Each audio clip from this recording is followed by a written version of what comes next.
श्रीमद् भगवद गीता सिर्फ एक धर्म के लिए नहीं है, बल्कि इसे धरती के हर इंसान को पढ़ना और समझना चाहिए ताकि वह अपनी जिंदगी में सुख, शांति और सफलता को प्राप्त कर सके। कहा जाता है कि जिस घर में गीता का पाठ हर रोज पढ़ा जाता है या सुना जाता है, उस घर में भगवान श्री कृष्ण आते रहते हैं। श्रीमद् भगवद गीता साक्षात भगवान की दिव्य वाणी है। इसकी महिमा अपार है, अपरिमित है। उसका यथार्थ में वर्णन कोई नहीं कर सकता। शेष, महेश, गणेश भी इसकी महिमा को पूरी तरह से नहीं कह सकते, फिर मनुष्य की तो बात ही क्या है। भागवत गीता में कुल 18 अध्याय और 700 श्लोक हैं, जिसे सभी के लिए पढ़ पाना थोड़ा मुश्किल है। इसीलिए आज के इस बेहद ही खास वीडियो में हम श्रीमद् भगवद गीता के 18 अध्याय के 700 श्लोकों के सार के बारे में बात करेंगे, जिन्हें जानकर आप श्रीमद् भगवद गीता का सही मतलब समझ पाएंगे। इसलिए इन विचारों को आप हर रोज रात में सोने से पहले जरूर सुनें। तो चलिए जानते हैं भागवत गीता के 700 श्लोकों के सार के बारे में। भगवान श्री कृष्ण कहते हैं कि हे अर्जुन, मैं सभी प्राणियों के हृदय में स्थित सबका आत्मा हूं। संपूर्ण प्राणियों का आदि, मध्य और अंत भी मैं ही हूं। मैं सूर्य हूं। मैं वेदों में सामवेद हूं। देवों में इंद्र हूं। इंद्रियों में मन हूं। मैं ब्रह्मा हूं। मैं विष्णु हूं। मैं महेश हूं। जलाशयों में मैं समुद्र हूं। पर्वतों में मैं हिमालय हूं। इस संपूर्ण संसार में तुम जो कुछ भी देख पाते हो, सब मैं ही हूं। कोई आदमी चाहे लाख चीजें जान ले, चाहे वह पूरे जगत को जान ले, लेकिन अगर वह स्वयं को नहीं जानता तो वह अज्ञानी है। अगर कोई आपको ठुकरा दे तो बुरा मत मानना, क्योंकि वे वास्तव में आपकी कीमत नहीं जानते। जो रिश्ता हमें रुला दे उससे गहरा कोई रिश्ता नहीं, और जो रिश्ता हमें रोता हुआ छोड़ दे उससे कमजोर कोई रिश्ता नहीं। हमेशा शांत रहें, इससे आप अपने जीवन में खुद को बहुत मजबूत पाएंगे, क्योंकि लोहा ठंडा होने पर ही मजबूत होता है, पर गर्म होने पर तो उसे किसी भी आकार में ढाला जा सकता है। किसी विपत्ति के समय आपको ये 7 गुण बचाएंगे: आपका ज्ञान, आपकी विनम्रता, आपकी बुद्धि, आपके भीतर का साहस, आपके अच्छे कर्म, सच बोलने की आदत और ईश्वर में विश्वास। आत्मा हमेशा जानती है कि सही क्या है और गलत क्या है, लेकिन मनुष्य के सामने चुनौती तो मन को समझने की होती है। मुश्किल समय में व्यक्ति अकेला हो जाता है, लेकिन मुश्किलों की वजह से वही व्यक्ति मजबूत हो जाता है। जो आपको सम्मान दे उसी को सम्मान दीजिए। हैसियत देखकर सर झुकाना कायरता का लक्षण है। हे अर्जुन, जो न कभी हर्षित होता है, न किसी से द्वेष करता है, न शोक करता है, न कामना करता है, जो शुभ और अशुभ संपूर्ण कर्मों का त्यागी है, वह ज्ञानी मनुष्य मुझको अति प्रिय है। मुझे पाने के 3 तरीके हैं: ध्यान योग, ज्ञान योग और कर्म योग, और इन सब में कर्म योग सबसे प्रधान है। किसी पर विश्वास करना हो तो उनकी बातों पर नहीं, उनकी हरकतों पर ध्यान दो। गुस्से के वक्त थोड़ा रुक जाने से और गलती के वक्त थोड़ा झुक जाने से जिंदगी और भी आसान हो जाती है। भगवान श्री कृष्ण कहते हैं, जो मनुष्य मुझे जान लेता है वह जन्म मरण के बंधनों से मुक्त हो जाता है। जो मनुष्य भगवद गीता को पढ़कर उस पर अमल करता है, उसके सारे दुष्कर्म का प्रभाव समाप्त हो जाता है। जो भाग्य में है वह भाग कर आएगा, और जो भाग्य में नहीं है वह आकर भी भाग जाएगा। जैसे हवा के झोंके नाव को भटका देते हैं, वैसे ही मनुष्य की इच्छाएं बुद्धि को भटका देती हैं। एक समझदार व्यक्ति वही है जो दूसरों को देखकर उनकी विशेषताओं से सीखता है, उनसे तुलना और ईर्ष्या नहीं करता। शस्त्र केवल शरीर को घायल कर देते हैं, किंतु शब्द आत्मा को भी घायल कर देते हैं। जो मनुष्य अपने को परमात्मा से अलग नहीं समझता है और ना ही शरीर से अपना कोई संबंध मानता है, वह सदा के लिए जन्म मरण से मुक्ति पा लेता है। जो व्यक्ति आध्यात्मिक जागरूकता के शिखर तक पहुंच चुके हैं, उनका मार्ग है निस्वार्थ कर्म, और जो भगवान के साथ संयोजित हो चुके हैं, उनका मार्ग स्थिरता और शांति है। मानव कल्याण ही भगवद गीता का प्रमुख उद्देश्य है। इसलिए मनुष्य को अपने कर्तव्यों का पालन करते समय मानव कल्याण को प्राथमिकता देना चाहिए। श्री कृष्ण कहते हैं, जो तुम्हारा साथ देता है तुम उसका साथ दो, जो तुम्हें धोखा देता है तुम उसे त्याग दो। जिस जगह आपका सम्मान नहीं हो वहां पर कभी जाना नहीं चाहिए, वरना लोग आपको कमजोर और बेवकूफ समझेंगे। जहां बारिश ना हो वहां फसल खराब हो जाती है, और जहां संस्कार ना हो वहां नस्ल भी खराब हो जाती है। जो लोग यह कहते हैं मेरे पास वक्त नहीं है, असल में उनके खास रिश्तों की गिनती में आपका नाम ही नहीं है। हे अर्जुन, वह जो वास्तविकता में मेरे उत्कृष्ट जन्म और गतिविधियों को समझता है, वह शरीर त्यागने के बाद पुनः जन्म नहीं लेता और मेरे परम धाम को प्राप्त होता है।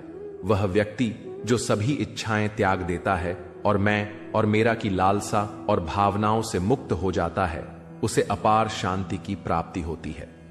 जिस मनुष्य के अंदर ज्ञान की कमी और ईश्वर में श्रद्धा नहीं होती, वह मनुष्य जीवन में कभी भी आनंद और सफलता को प्राप्त नहीं कर पाता है। ईश्वर ने हमें जो कुछ भी दिया है वही हमारे लिए पर्याप्त है, और यही एक अटल सत्य भी है।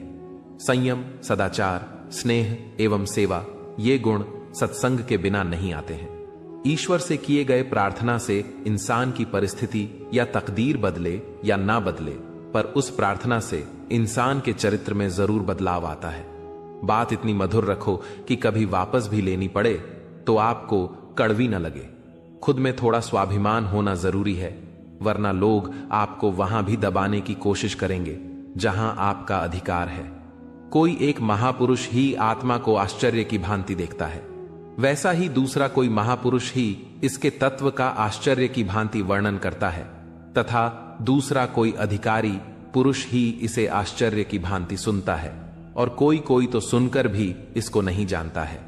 श्री कृष्ण कहते हैं, दुख सुख को समान समझने वाले जिस धीर पुरुष को ये इंद्रिय और विषयों के सहयोग व्याकुल नहीं करते, वह मोक्ष के योग्य होता है। जब तक तुम अपने आप से नहीं हार जाओ, तब तक दुनिया की कोई ताकत तुम्हें हरा नहीं सकती। कमजोर तुम नहीं, तुम्हारा वक्त है, और वक्त सबका बदलता है। तुम बस अपना कर्म करते जाओ। जिसने कभी संकट नहीं देखा, उसे अपनी ताकत का कभी एहसास नहीं होगा। जो दूसरों की तकलीफों को समझते हैं, जिनमें दया है, जो दिल से अच्छे हैं, उन्हें दोबारा जन्म नहीं लेना पड़ता। किसी को कुछ देकर घमंड मत कर, क्या पता तू दे रहा है या पिछले जन्म का कर्ज चुका रहा है। घमंडी मनुष्य का वंश, वैभव और प्रतिष्ठा तीनों ही चले जाते हैं। विश्वास ना हो तो रावण, कौरव और कंस को देख लो। चुप रहने से बड़ा कोई जवाब नहीं, और माफ कर देने से बड़ी कोई सजा नहीं। जिस मनुष्य के पास सब्र की ताकत है, उस मनुष्य की ताकत का कोई मुकाबला नहीं कर सकता। हमारी व्यर्थ की चिंता और मन का भय एक ऐसा रोग होता है जिससे हमारी आत्मीय शक्ति बिखर जाती है। मनुष्य को जीवन की चुनौतियों से भागना नहीं चाहिए, और ना ही भाग्य और ईश्वर की इच्छा जैसे बहानों का प्रयोग करना चाहिए। यज्ञ से बचे हुए अन्न को खाने वाले श्रेष्ठ पुरुष सब पापों से मुक्त हो जाते हैं, और जो पापी लोग अपना शरीर पोषण करने के लिए ही अन्न पकाते हैं, वे तो पाप को ही खाते हैं। अर्थात जो लोग ईश्वर को याद किए बिना अपने जिंदा रहने में ही लगे रहते हैं, उन्हें चोर समझना चाहिए। केवल ज्ञान ही एक ऐसा अक्षय तत्व है जो कहीं भी, किसी भी अवस्था में और किसी भी काल में मनुष्य का साथ नहीं छोड़ता। धरती पर जिस प्रकार मौसम में बदलाव आता है, उसी प्रकार जीवन में भी सुख दुख आता जाता रहता है। युद्ध हो या जीवन, सफलता केवल 3 शस्त्रों से प्राप्त होती है: धर्म, धैर्य और साहस। कोई भी मनुष्य जन्म से नहीं, बल्कि अपने कर्मों से महान बनता है। कुछ पाना है तो खुद पर भरोसा कीजिए, क्योंकि सहारे कितने भी सच्चे और अच्छे हों, साथ छोड़ ही जाते हैं। मित्र गरीब है या अमीर, यह मायने नहीं रखता, बल्कि वह आपके बुरे समय में आपका साथ कितना देता है, यह मायने रखता है। धर्म चाहे जो भी हो, अच्छे इंसान बनो। हिसाब हमारे कर्म का होगा, धर्म का नहीं। खुशी के लिए काम करोगे तो खुशी नहीं मिलेगी, लेकिन खुश होकर काम करोगे तो खुशी जरूर मिलेगी। जब आप दूसरों के लिए अच्छा चाहते हैं, तो वही अच्छी चीजें आपके जीवन में वापस आती हैं। यही प्रकृति का नियम है। आपका मूल्य इससे तय नहीं होता कि आप क्या हैं, यह इससे तय होता है कि आप खुद को क्या बनाने की क्षमता रखते हैं। हंसता हुआ मन और हंसता हुआ चेहरा, यही सच्ची संपत्ति है। जितना इंतजार वह आपसे करवा रहा है, समय आने पर वह इतना देगा कि संभाल भी नहीं पाओगे। कोई आपका साथ ना दे तो निराश मत होना, क्योंकि परमात्मा से बड़ा हमसफर कोई नहीं होता। खुशी आजादी पर निर्भर होती है, और आजादी इस बात पर निर्भर होती है कि आप कितने साहसी हैं। विश्वास के बगैर इस दुनिया में कोई भी रिश्ता ज्यादा देर तक कायम नहीं रह सकता। यदि किसी भूल के कारण कल का दिन दुख में बीता तो उसे याद कर आज का दिन व्यर्थ ना करें। बहुत से ऐसे लोग हैं जो कर्म करते हुए ही परम सिद्धि को प्राप्त हुए थे। जनक आदि ज्ञानी जन भी आसक्ति रहित कर्म द्वारा ही परम सिद्धि को प्राप्त हुए थे। इसलिए मनुष्य को हमेशा अच्छे कर्म करने चाहिए और फल की अभिलाषा से दूर रहना चाहिए।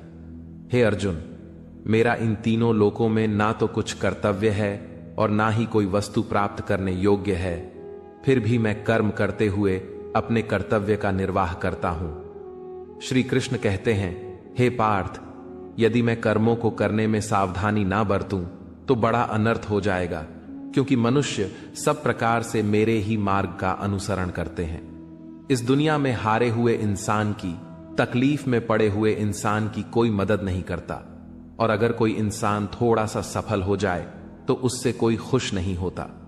इसीलिए अपना दुख किसी को बताओ मत और अपनी खुशी किसी के आगे जताओ मत। मनुष्य का आहार हमेशा सात्विक और संतुलित होना चाहिए। जिस इंसान को यह समझ नहीं कि क्या खाना चाहिए, कितना खाना चाहिए, कहां खाना चाहिए और कैसे खाना चाहिए, वह परमात्मा को कभी नहीं पा सकता। जो मंदबुद्धि मनुष्य सिर्फ दिखावे के लिए कहता है कि उसने समस्त इंद्रियों को वश में कर लिया है, परंतु वह मन ही मन उन इंद्रियों के विषयों का चिंतन करता रहता है, वह मनुष्य मिथ्याचारी अर्थात दंभी कहा जाता है। जो पुरुष परंपरा से नहीं चलता, सृष्टि चक्र के नियमों का पालन नहीं करता, अर्थात अपने कर्तव्य का पालन नहीं करता, वह इंद्रियों के द्वारा भोगों को भोगने वाला पापी पुरुष व्यर्थ ही जीता है। परंतु जो मनुष्य आत्मा में ही रमण करने वाला और आत्मा में ही तृप्त तथा आत्मा में ही संतुष्ट हो, उसके लिए कोई कर्तव्य नहीं है। आत्मा का मतलब यहां सबसे बड़ा सच है, और जो सत्य को समझता है, सत्य में ही खुश होकर सत्य में ही रहता है, उसके लिए कोई कर्तव्य नहीं है। लेकिन ऐसा कोई लाखों करोड़ों में एक होता है। उस महापुरुष का इस विश्व में ना तो कर्म करने से कोई प्रयोजन रहता है और ना कर्मों के ना करने से ही कोई प्रयोजन रहता है, तथा संपूर्ण प्राणियों में भी इसका स्वार्थ से कोई संबंध नहीं रहता। कहने का सीधा मतलब है, जिसे परमात्मा मिल चुका है वह कोई और दूसरा कर्म क्यों करे। जो ज्ञानी हैं, जिन्हें ईश्वर की सच्चाई मालूम हो चुकी है, उनकी यह जिम्मेदारी बन चुकी है कि उनके काम करने के तरीके से कहीं किसी और के मन में काम करने के प्रति या अपमान ना पैदा हो जाए। इसलिए उन ज्ञानी जनों के लिए यह जरूरी है कि वह ऐसा उदाहरण सामने रखें जिससे हर कोई अपना कर्म, अपना कर्तव्य करने के लिए प्रेरित हो। तामसिक गुण वाले व्यक्ति आलस्य या नींद इसी प्रकार के कर्म करते हैं।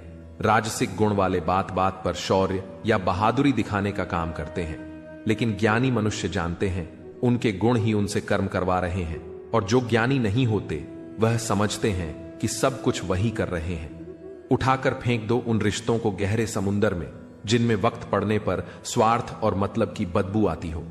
अगर सही मायने में आप अपना जीवन बदलना चाहते हो तो सबसे पहले आपको अपना मन बदलने के लिए तैयार रहना पड़ेगा, क्योंकि जैसा आपका मन रहेगा वैसे ही आपके विचार होंगे, और जैसे आपके विचार होंगे वैसे ही आपका जीवन होगा। जो जा रहा है उसे जाने दो, वह आज रुक भी गया तो कल चला ही जाएगा।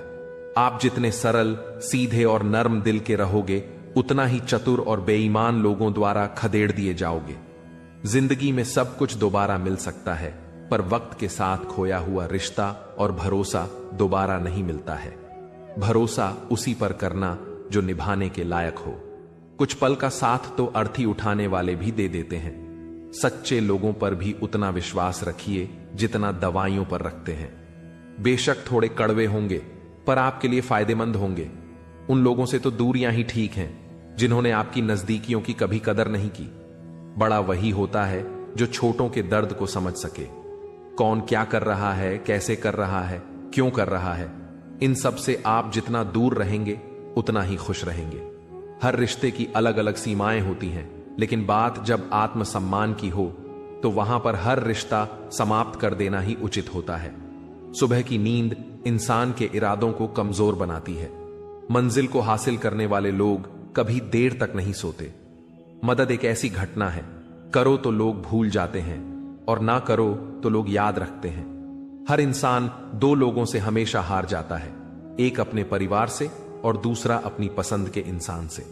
मूर्ख इंसान अपना तो नुकसान करता ही है, लेकिन जो उसकी मदद करता है उसका भी नुकसान करता है। अपने जीवन में इतने व्यस्त हो जाओ कि पछतावा, दुख, नफरत, डर के लिए समय ही ना बचे। अगर कोई भरोसा तोड़े तो उसका भी धन्यवाद करें। वह हमें सिखाते हैं कि भरोसा सोच समझ कर करना चाहिए। जीवन में सुख शांति चाहते हैं तो अपनी समस्याओं और आलोचनाओं को खुद पर हावी ना होने दें। जन्म से मिले रिश्ते तो प्रकृति की देन है, लेकिन खुद के बनाए रिश्ते आपकी पूंजी हैं। इन्हें संभाल कर रखिए। किसी व्यक्ति के गुण दोषों का निर्धारण करने से पूर्व अपनी दृष्टि को निष्पक्ष और पारदर्शी बनाना आवश्यक होता है। किसी को अपनी कमजोरी मत बताओ, क्योंकि अक्सर लोग दूसरों की कमजोरी का फायदा उठा लेते हैं। जिंदगी में दो लोगों को कभी मत भूलना, एक वह जिसने तकलीफ दी हो और दूसरा वह जिसने तकलीफ में साथ दिया हो। भगवान श्री कृष्ण कहते हैं, तू मन छोटा मत किया कर, जहां तेरे अपने मुंह फेर लेंगे वहां मैं तुम्हारा साथ दूंगा।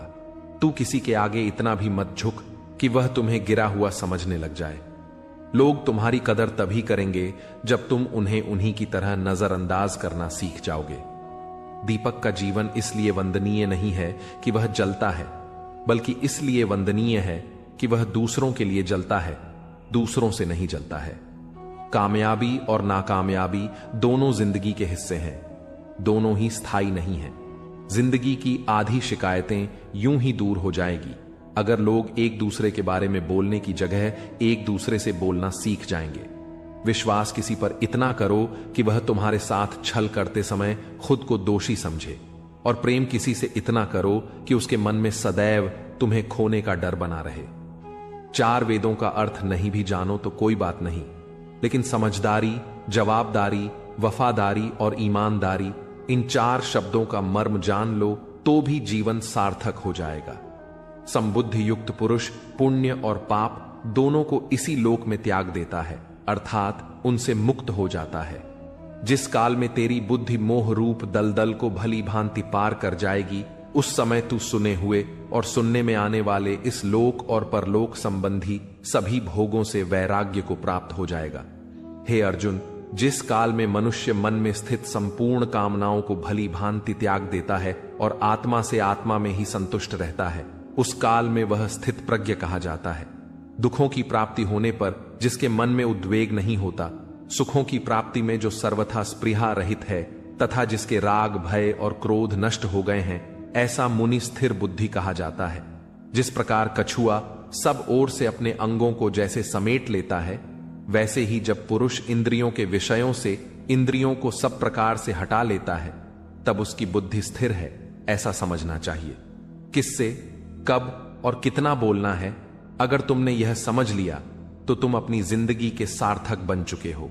कान्हा कहते हैं, जीवन में कभी मौका मिले तो किसी के लिए सारथी बनना, स्वार्थी नहीं। धर्म से भरा हृदय धर्म का परामर्श देता है और अधर्म से भरा हृदय अधर्म का परामर्श देता है। इंसान इसलिए दुखी नहीं है कि वह ईश्वर को नहीं मानता, इंसान इसलिए दुखी है क्योंकि वह ईश्वर की नहीं मानता। समय आने पर सबको मिलता है, समय से पहले की चाह ही दुख का कारण बनती है। किसी से सच्चा प्रेम होना शुद्धता और दिव्यता का प्रतीक है। जो कुछ भी हुआ है उसमें तेरा कोई योगदान नहीं है, इसलिए तुम्हारी सारी परेशानियां व्यर्थ हैं। हर चीज की शुरुआत मुझसे होती है और खत्म भी मुझ पर आकर ही होती है। इंद्रियों से मिलने वाला सुख सच्चा नहीं होता है। इंद्रियों का सुख पहले तुमको अमृत की मिठास देगा, लेकिन बाद में तुम्हारा विनाश कर देगा। कान्हा कहते हैं, हे मानव, तुम अपने जीवन को सार्थक बना सकते हो, लेकिन इसके लिए तुम्हें मेरी शरण में आना पड़ेगा।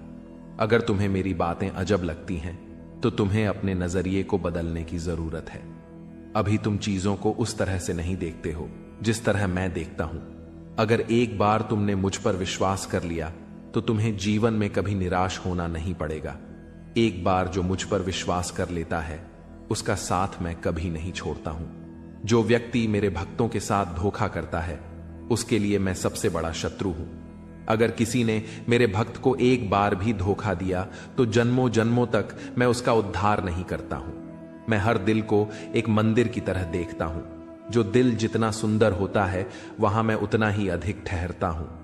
श्री भगवान कहते हैं, इस दुनिया में तुम प्रेम सभी से करो, लेकिन पूर्ण रूप से विश्वास किसी पर मत करो। अगर तुमको भरोसा करना है तो केवल परमात्मा पर करो। जब तुम शुरुआत करोगे तो स्वाभाविक रूप से तुमको असफलता मिल सकती है। कई बार तुमको गिरना भी पड़ सकता है, लेकिन इसका मतलब यह नहीं होना चाहिए कि तुम उस काम को करना ही छोड़ दो। एक समय आएगा जब तुम परिपूर्ण हो जाओगे और तुम्हारे सभी काम सफल हो जाएंगे। इस काम में मैं हमेशा तुम्हारे साथ खड़ा रहूंगा। मैं तुम्हारे हर छोटे बड़े कर्म में साथ दूंगा। तुम्हारा जो दिल करे उसको करो, लेकिन नम्रता और सरलता के साथ, अहंकार के साथ नहीं। इस धरती पर आने के बाद आपका मुख्य उद्देश्य यहां से मुक्त होना है। केवल वही मनुष्य मुक्त हो सकता है जो अपने कर्मों में दृढ़ संकल्प के साथ स्थिर है और सुख दुख को समान रूप से सहन करता है। जो मनुष्य अपनी आत्मा की बात सुन सकता है वह मुझसे बात कर सकता है और देख भी सकता है। जो आदमी मुझे हर चीज में देखता है और मेरे होने के एहसास को अनुभव करता है वह मेरा सच्चा भक्त है। ऐसे भक्तों से मुझे प्रेम है। दोस्तों, इस वीडियो में बस इतना ही। मैं आशा करता हूं कि आपको इस वीडियो से बहुत कुछ जानने को मिला होगा। वीडियो को लाइक और शेयर करके कमेंट में जय श्री राधे कृष्ण लिखना ना भूलें और ऐसे ही ज्ञानवर्धक और प्रेरणादायक वीडियो पाने के लिए हमारे YouTube चैनल को सब्सक्राइब करके घंटी जरूर बजा दें। भगवान श्री कृष्ण आपको हमेशा प्रसन्न रखें। अपना ख्याल रखिएगा। जय श्री राधे कृष्णा।